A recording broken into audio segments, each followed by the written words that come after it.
Parmi les plus grands miracles de la Bible figure sans doute le fait que certains auteurs semblent avoir réussi à raconter leur propre mort. Moïse, traditionnellement considéré comme l'auteur de la Torah, voit pourtant sa mort décrite en détail dans le texte lui-même. Le phénomène apparaît avec Josué dans le livre de Josué, ainsi qu'avec Samuel dans le livre de Samuel. Cette contradiction apparente soulève depuis longtemps des questions sur l'attribution réelle des textes bibliques et sur leur processus de rédaction. Pour beaucoup de personnes, lorsqu'un livre biblique porte le nom d'un personnage, elles supposent automatiquement que ce personnage en est l'auteur. Pourtant, dans une grande partie des livres de l'Ancien Testament, le nom du livre désigne souvent le personnage principal du récit et non nécessairement son rédacteur. Par exemple, beaucoup pensent que le livre de Job aurait été écrit par Job lui-même, simplement parce qu'il porte son nom. Or, selon la tradition juive, l'auteur de ce livre serait en réalité Moïse et non Job. Cette question de l'attribution des textes devient encore plus complexe lorsqu'on examine les récits de morts présents dans certains livres bibliques. Selon la tradition rabbinique, Josué aurait complété les derniers passages de la Torah après la mort de Moïse. Puis, après la mort de Josué, Éléazar, fils d'Aaron, aurait ajouté la partie relatant la mort de Josué. Enfin, après la mort d'Éléazar, Phinéa aurait achevé le récit. Cette succession d'ajouts soulève plusieurs interrogations importantes. D'abord, une question fondamentale se pose. Quelle est réellement la fiabilité de cette tradition? Repose-t-elle sur une chaîne de transmission ancienne et continue, remontant véritablement à l'époque de Moïse et de Josué, ou bien s'agit-il d'explications élaborées plusieurs siècles plus tard afin de résoudre une difficulté évidente du texte biblique?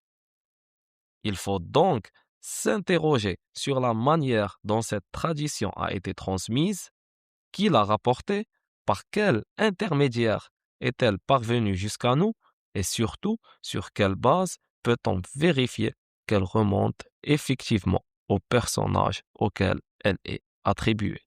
Une autre question importante apparaît alors. Si certains passages ont été ajoutés après la mort de Moïse, puis après celle de Josué, qui a autorisé ces ajouts dans un texte considéré comme sacré? Selon quels critères peut-on affirmer que ces compléments appartiennent pleinement au texte révélé ou inspiré, alors qu'ils auraient été rédigés par des personnes postérieures? D'autant plus que le texte biblique lui-même ne déclare jamais directement que Josué aurait écrit les derniers versets du Deutéronome, ni qu'Éléazar et Phinéa auraient achevé la fin du livre de Josué. Ces affirmations proviennent avant tout de traditions rabbiniques et interprétations extérieures au texte biblique lui-même, développées afin d'expliquer des passages qui posent manifestement problème aux lecteurs et aux commentateurs. D'ailleurs, plusieurs indices internes semblent aller dans une autre direction. Dans le livre de Josué, on retrouve à plusieurs reprises l'expression « jusqu'à ce jour ». Cette formule apparaît lorsque le récit mentionne un événement ancien, puis ajoute qu'une trace de celui-ci est encore visible au moment de la rédaction. En d'autres termes, l'auteur semble dire « cette chose existe encore aujourd'hui ». Une telle manière d'écrire donne l'impression que le rédacteur vit bien après les événements racontés. Il ne s'exprime pas comme un témoin direct de l'époque de Josué, mais comme quelqu'un qui rapporte une histoire déjà ancienne et qui précise que certains monuments, lieux, sont encore visibles à son époque. Plus encore, la conclusion même du livre de Josué soulève une difficulté importante.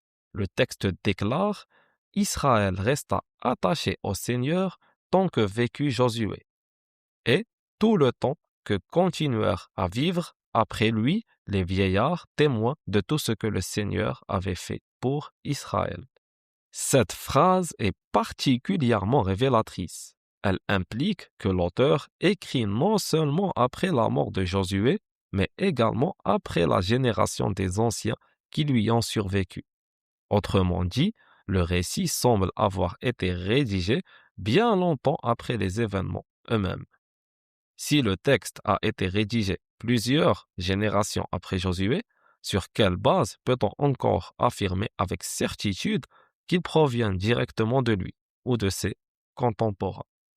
Au final, la question de l'identité réelle des auteurs des textes bibliques apparaît comme un véritable problème historique et textuel. Les traditions juives et chrétiennes attribuent souvent les livres à des personnages précis, Moïse, Josué, Samuel, Matthieu ou d'autres, mais les indices internes contenus dans les textes eux-mêmes semblent raconter une histoire différente. Dans plusieurs cas, les récits donnent l'impression d'avoir été rédigés bien après les événements qu'ils décrivent. Les expressions temporelles, comme jusqu'à ce jour, les références à des générations postérieures ou encore les récits détaillés de la mort supposée des auteurs traditionnels, suggèrent que les textes ont connu des rédactions, des compilations et des ajouts successifs au fil du temps. Cela rend l'attribution directe à leurs auteurs traditionnels de plus en plus difficile à défendre sur le plan historique. Le problème ne concerne d'ailleurs pas uniquement l'Ancien Testament. Dans le Nouveau Testament également, la question de l'auteur réel des textes demeure largement débattue. L'exemple de l'Évangile selon Matthieu est particulièrement révélateur. Nulle part le texte ne déclare explicitement que Matthieu en serait l'auteur. Au contraire, celui qui rédige l'Évangile parle de Matthieu à la troisième personne, comme s'il décrivait un personnage extérieur au récit. Ainsi, dans Matthieu chapitre 9, il est écrit « De là, étant allé plus loin, Jésus vit un homme assis au lieu des péages et qui s'appelait Matthieu. Il lui dit « Suis-moi ». Cet homme se leva et le suivit. » Si Matthieu avait lui-même rédigé ce passage, pourquoi parlerait-il de lui comme d'un autre homme, en disant simplement un homme appelé Matthieu? Ce détail alimente depuis longtemps les débats autour de l'attribution traditionnelle des évangiles et de l'identité des auteurs. Le nom évangile selon Matthieu semble donc davantage relever d'une attribution traditionnelle postérieure que d'une identification explicite de l'auteur dans le texte lui-même.